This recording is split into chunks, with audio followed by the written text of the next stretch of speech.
चिड़ियों से मैं बाज लड़ाऊं, गीदड़ों को मैं शेर बनाऊं, 1.25 लाख से एक लड़ाऊं, तभी गोबिंद सिंह नाम का हूं। आज हम बेटा पढ़ने वाले हैं सिख धर्म के बारे में, और जिसकी स्थापना बेटा गुरु नानक जी ने की थी, जो कि पहले शुरुआत में विचारधारा थी, और यही विचारधारा आगे चल के एक सिख संप्रदाय में तब्दील हो जाती है। बेटा गुरु नानक कौन थे? इनके माता पिता का नाम क्या था? बेटा गुरु नानक जी का जन्म तलवंडी में हुआ था, और गुरु नानक जी ने क्या ईश्वर की एकता का संदेश पूरे भारत और पूरे संपूर्ण जगत में फैलाया था।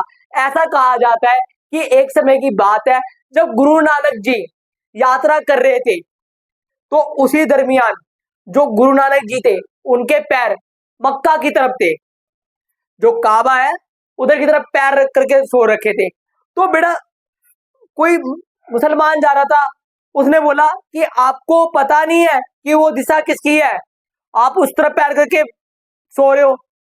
तो उन्होंने बोला जो ईश्वर है वो तो हर दिशा में विद्यमान है, उनकी कोई दिशा नहीं है। और बेटा जैसे ही उस मुसलमान व्यक्ति ने एकदम पैर मोड़े, और वहीं की तरफ क्या है बेटा, काबा रोटेट होने लगा। ऐसी क्या है बेटा कहावत है। तो बेटा वो अचंभित रह गया और चिंतक में रह गया कि आखिर ये कोई आम व्यक्ति नहीं है, बल्कि साक्षात ईश्वर का रूप है।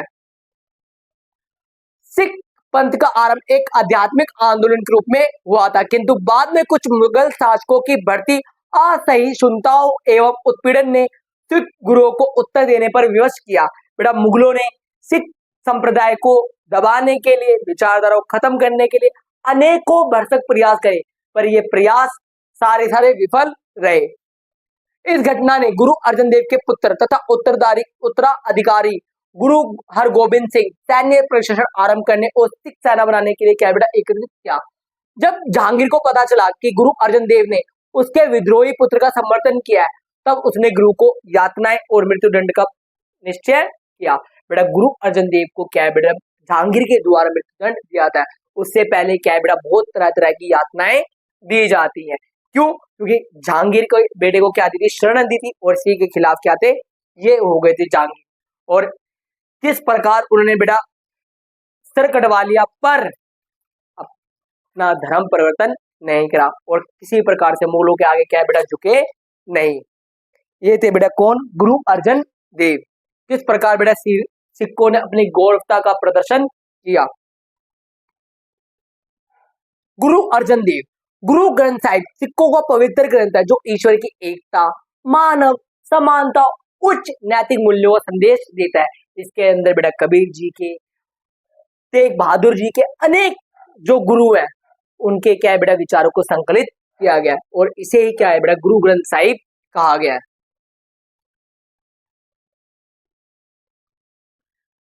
ओंकार सतनाम करता पूरक निर्भव निर्वेर अकाल मूर्ति अजनी सेवक गुरु प्रसाद। बेटा ये क्या है, नाम जप में विश्वास करते हैं, ये ईश्वर के नाम को क्या है बेटा जप करते हैं। सिखों को अन्य मूल्यों के साथ सत्य, निष्ठा, करुणा, विनम्रता एवं आत्मनिर्भरता का अभ्यास करने का निर्देश दिया जाता है। गुरु तेग बहादुर के भजन शामिल किए गए हैं किसमें बेटा, गुरु ग्रंथ साहिब में। ये ग्रंथ इस बात पर बल देता है कि सभी के लिए एक ही ईश्वर है, जिसने पृथ्वी को धर्म के ग्रह के रूप में स्थापित किया है।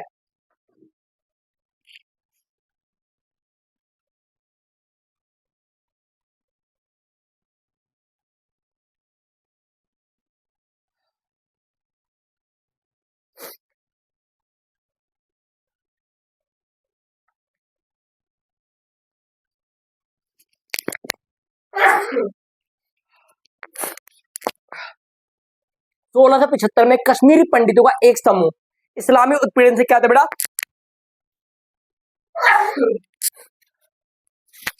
इस्लामी उत्पीड़न से क्या था बेटा परेशान था, और गुरु तेग बहादुर जी से क्या मांगी, शरण मांगी कि आप हमारी क्या कर दीजिए, मदद कीजिए। यातनाएं झेलने तथा अपने गुरु तेग बहादुर ने निश्चय किया, हम क्या है आपको संरक्षण देंगे। गुरु ने उनके साथ खड़े होने एवं शहादत स्वीकार करने का निर्णय लिया, पर उपकारी संतों का धर्म शीश दीजिए, कांड कीजिए। गुरु तेग बहादुर की शहादत धर्म की रक्षा के लिए, दूसरों की आस्था की स्वतंत्रता के लिए गुरु तेग बहादुर ने अपना शीश न्यौछावर कर दिया। औरंगजेब ने इन्हें बंदी बना लिया तथा इस्लाम स्वीकार करने का आदेश दिया। इस्लाम कबूल करो, वरना मृत्यु कबूल करो। उन्होंने बोला मुझे मृत्यु कबूल है पर अपना धर्म छोड़ना कबूल नहीं है। आपको जो शहादत देनी है, जो यातनाएं देनी है, मैं झेलने को क्या हूं, तैयार हूं।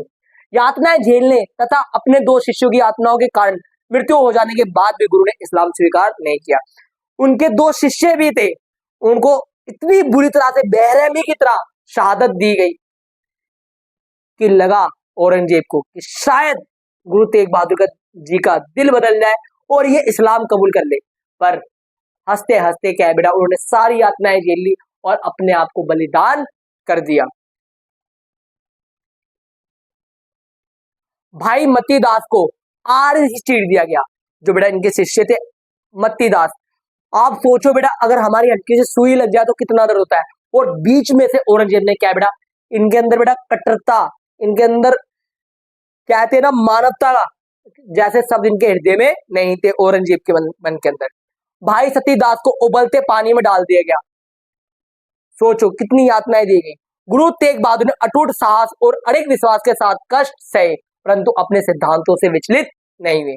गुरु तेग बहादुर की शहादत धार्मिक स्वतंत्रता, मानवता और साहस का अनुपम उदाहरण है। औरंगजेब के आदेश पर सार्वजनिक रूप से उनका क्या है बेटा, शीश काट दिया गया। गुरु गोविंद सिंह बेटा, गुरु गोविंद कौन थे बेटा, 10वें और अंतिम गुरु थे। गुरु गोविंद सिंह ने खालसा पंथ की स्थापना की 1699 में। बेटा खालसा पंथ की स्थापना कब की थी बेटा, 1699 में। किसने की थी बेटा, गुरु गोविंद सिंह जी ने करी थी। गुरु गोविंद सिंह ने खालसा पंथ की स्थापना की। ये न्याय, समानता तथा आस्था की रक्षा हेतु प्रतिबद्ध एक सैन्य भाईचारा था, जो प्राय प्राणों की चिंता किए बिना मुगल सेना को क्या है बेटा, पत्थर से पत्थर की तरह जवाब देगी। पत्थर का जवाब ईंट से देगी, पत्थर भी नहीं। 1699 में खालसा पंथ की स्थापना की थी बैसाखीगढ़, समेता और आनंदपुर साहिब में। खालसा पंथ के सिद्धांत बेटा न्याय के ऊपर काम करेंगे, समानता के ऊपर काम करेंगे, आस्था की रक्षा करेंगे, साहस स्वाभिमान का ध्यान रखेंगे और सेवा करेंगे। सूरा सो पहचानिए जो लड़े दिन के हेत, पुरजा पुरजा कट मरे कबू ना छोड़े खेत। ये बेटा किसके कथन थे, गुरु गोविंद सिंह के कथन थे। क्या, सूरा सो पहचानिए जो लड़े दिन के हेत, पुरजा पुरजा कट मरे कबू ना छोड़े खेत। खालसा पंथ एक सैन्य भाईचारा था, जो धर्म और मानवता की रक्षा के लिए बनाया गया था, जो अन्याय के खिलाफ क्या है बेटा, शस्त्र उठाने तक के लिए भी क्या था, तैयार था। गुरु द्वारा सीसगंज साहिब ये क्यों बनाया गया बेटा, ये वही स्थान है जहां 1675 में मुगल सम्राट औरंगजेब ने 9वें सिख गुरु तेग बहादुर सिंह का सिर कलम कर दिया गया था और मानवता की रक्षा के लिए अपने प्राण बलिदान कर दिए गए थे। और इसीलिए बेटा ठीक उसी स्थान पर क्या है, सीसगंज गुरुद्वारा बनाया गया है। कहां पे बेटा, चांदनी चौक में। बेटा अनोखी बात क्या है बेटा, सबसे ज्यादा बड़ी बात क्या है, जब बेटा 26 जनवरी को परेड होती है ना बेटा, राष्ट्रपति से पहली जो सलामी दी जाती है वो गुरु तेग बहादुर सिंह को दी जाती है। जो पहली सलामी दी जाती है तोपों की, वो बेटा किसको दी जाती है, गुरु तेग बहादुर जी को दी जाती है।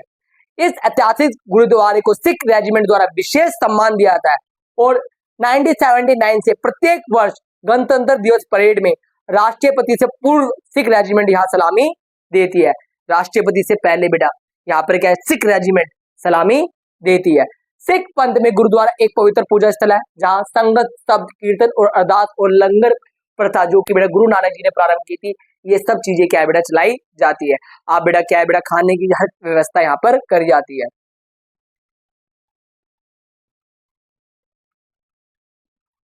गुरुद्वारा सीसगंज साहिब चांदनी चौक ये बता चुका हूं बेटा मैं। महाराजा रणजीत सिंह बेटा, महाराजा रणजीत सिंह ने क्या है, जो बिखरा पड़ा हुआ सिख समुदाय था, क्योंकि बेटा गुरुओं के बाद क्या है, सिख समुदाय क्या है बेटा बिखरता जा रहा था, तो उसको एकीकृत करने का कार्य किसने किया, महाराजा रणजीत सिंह ने किया। और बेटा जो गुरु हरमिंदर साहिब गुरुद्वारा है, जो कि बेटा हमारा गोल्डन टेम्पल है हरमिंदर साहिब, उस पर सोने की जो प्लेट चढ़ाई गई है बेटा, परत चढ़ाई गई है, वो महाराजा रणजीत सिंह ने क्या है भेंट की थी। और इन्होंने क्या है बेटा कूटनीति कौशल दिखाते हुए सिखों को एकीकृत करने का प्रयास किया था। एकता प्रणाली बेटा इक्ता प्रणाली, बेटा इक्ता प्रणाली किसे कहते हैं? प्रशासन का एक प्रमुख साधन इक्ता प्रणाली थी, जिसमें कर वसूली के लिए कुलीनों, जो जिसे बेटा इक्तादार कहा जाता था, उसको क्या है बेटा क्षेत्र सौंपा जाता। बेटा जितना उसका खर्चा हुआ है उसके बाद शेष राशि राजस्व में जमा कर दी जाती थी। सेना के रखरखाव के लिए व्यवस्था विशेष रूप से आवश्यक थी। इस प्रणाली ने केंद्रीय सत्ता के प्रति विश्वसनीय स्थानीय प्रशासकों का एक जाल निर्मित किया, और किंतु उनके पद वंशागत नहीं थे। बेटा पद क्या थे? वंशानुक्रम नहीं थे। मतलब बेटा राजा का बेटा राजा नहीं बनेगा, वैसे इक्तादार का बेटा इक्तादार नहीं बनेगा। योग्यता है तो ही क्या है बेटा आपको इक्तादार का पद मिलेगा। उत्पादन पे कर लगाया जाता था, बाजार में प्रवेश करोगे तो कर लगेगा, कोई चीज बेच रहे हो तो कर लगेगा, परिवहन पे कर लगेगा। ये सारी क्या थी बेटा? कर के स्रोत थे उस समय दिल्ली सल्तनत में।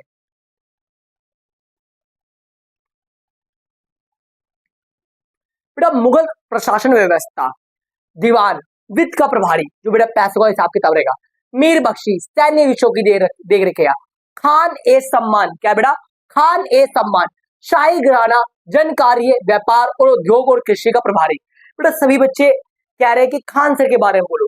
बेटा अगर ऐसे मुसलमान होते हैं तो हमारे को ऐसे हजार मुसलमान चाहिए देश के अंदर। डॉक्टर एपीजे अब्दुल कलाम, आप बेटा क्या चाहते हो? क्यों आप धर्म के नाम पर भटकाना चाहते हो? बेटा ऐसी तुच्छ राजनीतियों गतिविधियों से क्या दूर रहना है। और खान सर ग्रेट है और ग्रेट रहेंगे, जिन्होंने बेटा धर्म को नहीं देखा, जिन्हें बेटा हमारे धर्म के बारे में हमसे ज्यादा नॉलेज है, वो है बेटा खान सर। जो भी है बस एक राजनीति है जो खान सर के नाम पे की जा रही है। सदर न्याय पंथ मजहब और शैक्षिक विषयों पर प्रभारी था, जो बेटा इन चीजों की देखरेख करेगा। प्रभावी जांच और संतुलन की व्यवस्था, बेटा समय समय पर जांच की जाती थी ताकि व्यवस्था ठीक चल रही है नहीं चल रही। विभागों की कार्य विभाजन, विभागों बांट दिया था। नियमित निरीक्षण गुप्तचर व्यवस्था के द्वारा किया था। गुप्तचर के भी पीछे गुप्तचर लगाए जाते। लेखा परीक्षा और रिपोर्टिंग प्रणाली, हर एक चीज की क्या बेटा नोट की जाती थी। सुल्तान बादशाह को प्रत्यक्ष रिपोर्ट पेश की जाती। ग्राम स्तर पर पारंपरिक स्वशासन मतलब पंचायतों वाली व्यवस्था उस समय भी थी। अकबर के वित्त मंत्री टोडरमल, टोडरमल ने वैज्ञानिक और न्याय संगत राजस्व प्रणाली प्रारंभ की, जिससे राजस्व संग्रह में वृद्धि हुई और मुगल राज्य तंत्र सुदृढ़ हुआ। राज्य का हिस्सा प्राय उपज का 1/3 निर्धारित किया था। नगद या फसल दोनों रूप में राजस्व लिया जाता। फसल भूमि और क्षेत्र के अनुसार दरों तय की जाती। पट्टा और कबूलियत की प्रणाली शुरू की गई। बिचौले की भूमिका को क्या बेटा समाप्त कर दिया गया। भूमि का सर्वेक्षण किया जाता, फिर भूमि का वर्गीकरण किया जाता, फिर फसलों की पैदावार की कीमतें का सर्वेक्षण किया जाता, फिर राजस्व की दर निर्धारित की जाती थी और किसानों को पट्टा देना मतलब राजस्व की शर्तें क्या है मानने को मजबूर मतलब तय किया जाता था कि आप इनको मानो। राजस्व वसूली और जमा, ये क्या थी बेटा? जो धनराशि इकट्ठी की जाती थी उसे क्या देते?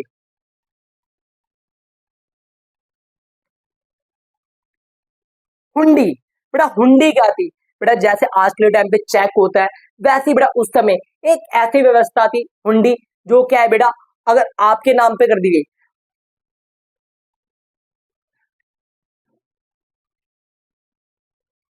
हुंडी किसी व्यक्ति को हुंडी किसी व्यक्ति को भुगतान करने का एक लिखित निर्देश था। इसे राजनीतिक सीमाओं के पार ले जाया जा सकता और ये आधुनिक बैंकिंग का अग्रदूत था। और ये जो मुद्रा ले जाने की आवश्यकता के बिना वित्तीय लेन देन को संभव बनाता था। अब बेटा जिसको मिला वो क्या करता था बेटा? हुंडी को लेके साहूकार के पास जाता था और साहूकार जांच करता था बारीकी से, और बारीकी से जांच करने के बाद क्या है बेटा धनराशि दे दी जाती और फिर दोनों साहूकार मिलकर क्या है हुंडी का हिसाब किताब कर लेते थे। ये व्यवस्था उस समय थी। एक ताम्र पत्र होता था बेटा, एक लोहे जैसी धातु की तराशकी करके बेटा बनाया जाता, जिसे क्या कहते थे? हुंडी कहते थे। और जिसपे क्या बेटा राजा की क्या लगी होती थी? मोहर लगी होती थी। तो ये बेटा उस समय की व्यवस्था थी। और आप भी बेटा आज की व्यवस्था को समझ लो बेटा, ज्ञान से बढ़कर कुछ नहीं है और ज्ञान ही सर्वोच्च परि आपके लिए है। ज्ञान से क्या है बेटा आप विज्ञान समझ सकते हो, ज्ञान से बेटा आप हर चीज पा सकते हो। इसलिए ज्ञान अर्जित करना आपका पहला लक्ष्य होना चाहिए। और ऐसी वीडियो पाने के लिए और ऐसे हिस्ट्री के कंसेप्ट समझने के लिए अपने चैनल को सब्सक्राइब करें और वीडियो को लाइक करें और अपने दोस्तों को शेयर करना ना भूलें। NS coaching centre.